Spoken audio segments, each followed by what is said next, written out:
Carlos, thank you for joining us. There's been a lot of talk online about why the Nitro Buggy Worlds was cancelled in Brazil. Can you tell us about that? Yeah, I can.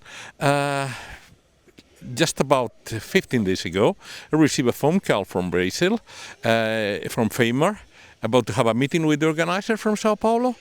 They have already contacted me in order to be the speaker of the event in Portuguese, English, and Spanish. And then I thought it was for that, the meeting. And then suddenly the meeting was that the organizer has decided to withdraw his candidacy to retire because there's a lack of permits from the town council to the use of the complete park where the premises are. They have a premises valid for 100 people, but not valid for 180 plus all mechanics, everything like that. So he asked permission to use more land, and the permit never have arrived. And it has gone more than 1 year, no positive answer. So at 6 months mark, he said, I cannot go farther with this, and then 1 month to the event saying, no, you don't have the permit. That would have been even worse. So at 6 months mark, he said, sorry, I have to stop. I cannot go farther. Then IFMAR opted to present as alternative venue South Buenos Aires, and that was not of the like of the several IFMAR blocks, so it was not chosen. And so that it came backwards as per the rules says to EFRA. Lots of people want to understand why the event's going back to Redovan. Can you explain the decision process? Okay, the decision process we did in EFRA has been exactly okay. We did receive 5 candidacies. Out of 5 candidacies, 3 had the problem of the limit of the fuel, because those countries cannot run over 16, and the IFMAR rule says that the fuel amount, the amount of nitro in the fuel must be 25 or up to 25. So we cannot limit the right to the people who is used to drive on 25, not to drive this 25. So at the end, out of the 5, only 2 European were able to, that were Barcelos and Redovan. So we had a meeting with IFMAR. EFRA had a meeting with IFMAR. 1 week after the announcement from Brazil, and we put forward to IFMAR the 2 names. It says we have a perfect candidacy, both of them, and it was handed to say Barcelos has already the 1.8 electric buggy for the next year, so Barcelos not, and then it was only Redovan.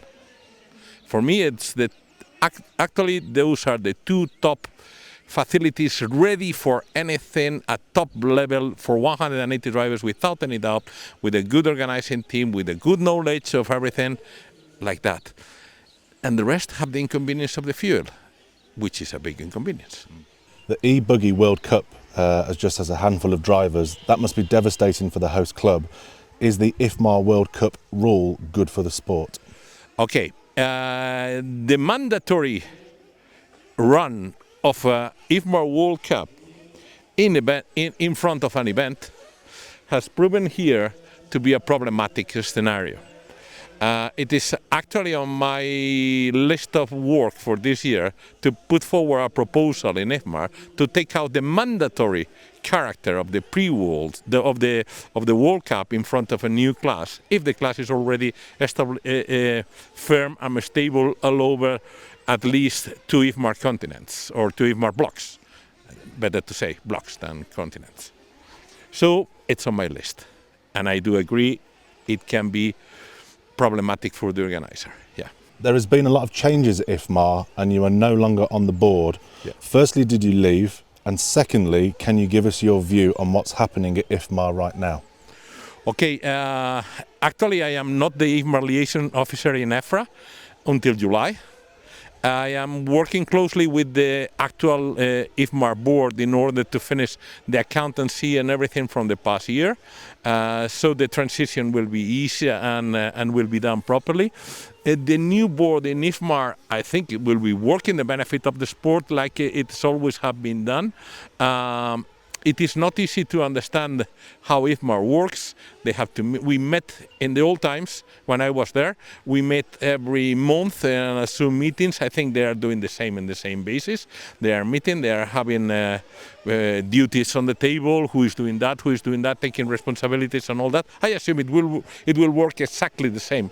Then, majority of ROAR members in the board, that may change a little the approach to the rules or anything like that. Uniform rooms is one of the aims we do have. For instance, I can let you know I'm gonna try to put in the name of EFRA Trugy rules to be consistent rules all over the world, and mostly based on ROAR rules. So 2 blocks will be in line most probably in order to that, and out of the 2 probably the 4 will be in line, and then that's good for the industry, good for the drivers, and good for the racing as well. We heard rumours that the BRCA applied to be the 5th international federation in IFMAR. Do you know anything about that? No, absolutely not, and they can't, as per the IFMAR rules. That's on the IFMAR rules. They can't do it. That's it. That's from my knowledge. That's a reading on the rules. That's and the rules are published for everyone. But nevertheless, BRCA is a valid turn-to stable member of the EFRA Federation and has been that for many, many years. Actually, I think they are majority on the board of EFRA British men. I don't know how many, and I don't know maths on that. But they are welcome, always.